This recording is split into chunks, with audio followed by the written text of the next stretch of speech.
You ask Tiger to solve. This deals with linear equations with one unknown. The final result is x equals -2. Let's solve it step by step. Simplify the expression. Expand the parentheses. Simplify the arithmetic. Isolate the x. Multiply both sides by 3x -9. Expand the parentheses. Break up the fraction. Simplify the fraction. Find the greatest common factor of the numerator and denominator. Factor out and cancel the greatest common factor.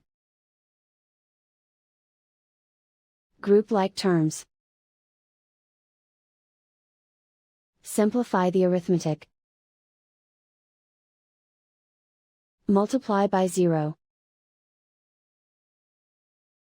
Group all constants on the right side of the equation. Subtract 2 from both sides. Simplify the arithmetic.